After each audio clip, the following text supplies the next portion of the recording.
Good morning friends. Formulation of the અહીફેણ એની અંદર શું છે તો વેદનાંતક રસ, નિદ્રોદય રસ અને અહીફેણાસવ.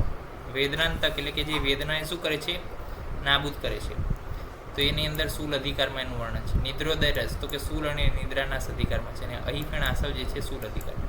તો જોયું મોટાભાગનું અહીફેણનું કાર્ય એનાલ્જેસિક, પછી ગ્રાહી અને નિદ્રાવાળું એટલે કે સ્લીપિંગ. આ ત્રણની અંદર અહીફેણનો શું છે બહોળા પ્રમાણમાં ઉપયોગ છે.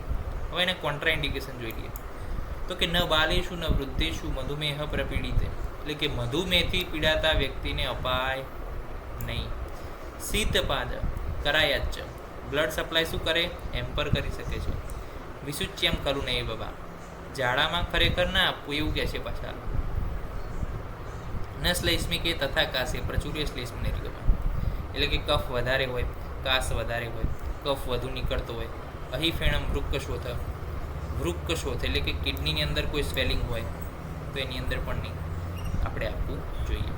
તો જો not be use in the children, over age, diabetes, sinus patient એટલે કે જેની અંદર પ્રોપર બ્લડ નથી, પ્રોપર બ્લડ સપ્લાય થતો નથી, કોલેરા લાઇક કન્ડિશન એટલે કે કોલેરા લાઇક કન્ડિશન હોય તો ના આપી શકો, પણ જો ડાયરિયા હોય તો આપી શકો છો.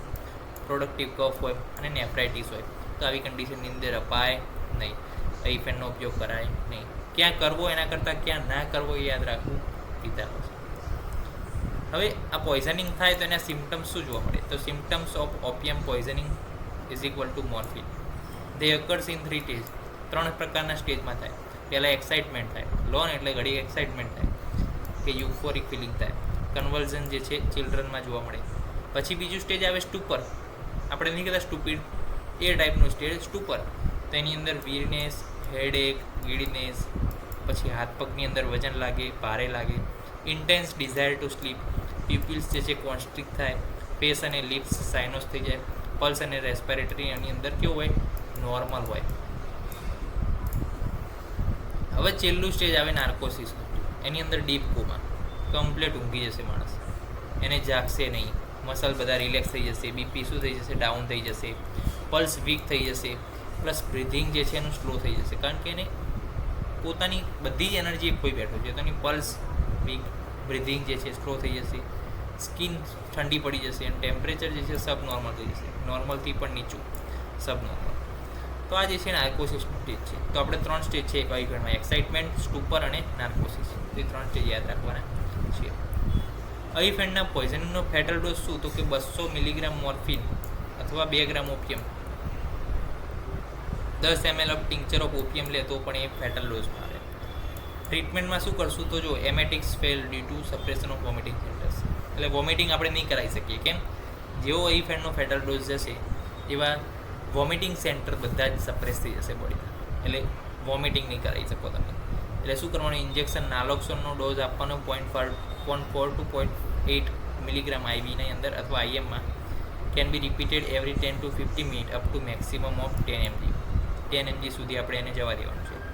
Keep him awake, artificial respiration, oxygen if needed, અને સિમ્પ્ટોમેટિક ટ્રીટમેન્ટ આપણે કરવાની છે, અને જે તકલીફ પડશે એ પ્રમાણે આપણે ટ્રીટમેન્ટ કરવાની છે. બાકી વોમિટિંગ નહીં કરી શકું, ગેસ્ટ્રિક લેવેજ નહીં કરી શકું, તો એ આ અહીફેણનું જે છે ફેટલ ડોઝની ટ્રીટમેન્ટમાં આટલું બહુ મેનેજ કરવું બહુ અઘરું પડી જાય, કારણ કે વોમિટિંગ સેન્ટર એકવાર સપ્રેસ થઈ જાય પછી તમે બહાર ના કાઢી શકો વસ્તુ. આર્ટિફિશિયલી તમે કદાચ બહાર કાઢી શકો તો એ વસ્તુ અલગ છે. બાકી નેચરલી જે વોમિટિંગનો જે આવવું જોઈએ અર્જ, અને એના કારણે જે બહાર નીકળવું જોઈએ એ બહાર નીકળશે નહીં. તો આજે આપણે અભ્યાસ કરી લીધો છે મોટાભાગની અહીફેણ વિશે. કોન્ટ્રાઇન્ડિકેશન, ફોર્મ્યુલેશન, સિમ્ટમ્સ ઓફ પોઈઝનિંગના 3 સ્ટેજ કયા તો number 1 stage is the excitement, stupor and the narcosis. પછી અહીફેણના પોઈઝનિંગના ફેટલ ડોઝ જાણી લીધા, પછી આપણે એની ટ્રીટમેન્ટ જાણી લીધી. તો આ બધું જ જે છે આપણે અત્યારે અહીફેણ વિશે ડિટેલમાં પૂરું કર્યું છે. નેક્સ્ટ લેક્ચરની અંદર નવી ડ્રગ, નવી 20 સાથે મળીશું. ત્યાં સુધી રજા આપશો. જય હિન્દ, જય ભારત, જય આયુર્વેદ, જય ધર્મ.